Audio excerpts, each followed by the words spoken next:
দুর্বল কুকুর চোখ বড় বড় করে, সবল কুকুর বলছে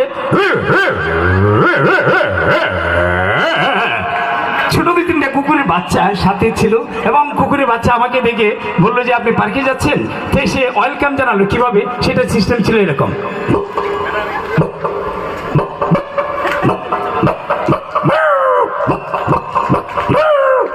দর্শক মণ্ডলী, আপনাদের তালের হাতের তালির একটু জোর একটু বেশি পাচ্ছি না, একটা জোরে একটু তালি হবে।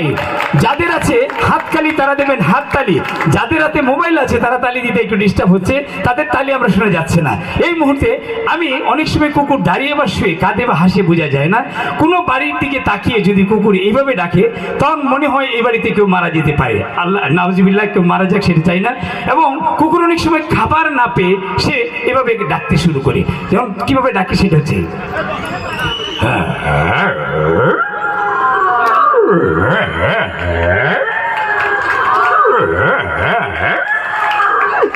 কি তালি হবে, সবাই যদি তালি হবে।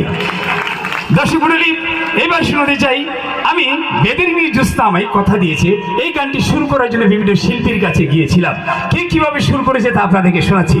প্রথমে জেমসের কাছে গিয়েছিলাম, জেমস সেটাকে শুরু করেছে এভাবে, বেদের মেয়ে জ্যোৎস্না আমায় কথা দিয়েছে, হাসি হাসি বলে জ্যোৎস্না ফাঁকি দিয়েছে। ওনার এই মোটা মোটা কণ্ঠস্বর শুনে ভাবলাম এই গান চলচ্চিত্রে চলবে না, তাই চলে গেলাম ভারতে কুমার শানুর কাছে, চলে গেলাম চিকন কণ্ঠ খুঁজতে লাগলাম, চিকন কণ্ঠ খুঁজে হাসানকে পেলাম, হাসান গাইতে লাগলেন এভাবে, বেদের মেয়ে জ্যোৎস্না আমায় কথা দিয়েছে।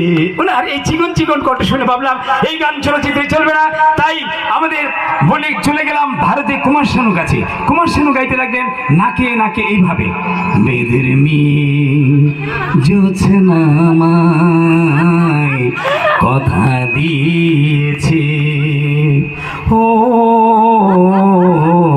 বেদের মেয়ে জ্যোৎস্না আমায় কথা দিয়েছে। ভাবলাম এই গান চলবে না, তাই আমি, আমার বাড়ি হচ্ছে নেত্রকোনা এবং নেত্রকোনা বাড়ির সিদ্দিকী তখন ফেমাস ছিলেন, যিনি প্রয়াত হয়ে গেছেন।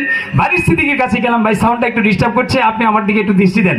হ্যাঁ, বাড়ির সিদ্দিকীর কাছে গেলাম, যাওয়ার পর বাড়ির সিদ্দিকী সেটাকে গাইতে রাখলেন এইভাবে, বেদের মেয়ে জ্যোৎস্না আমায় কথা দিয়েছে,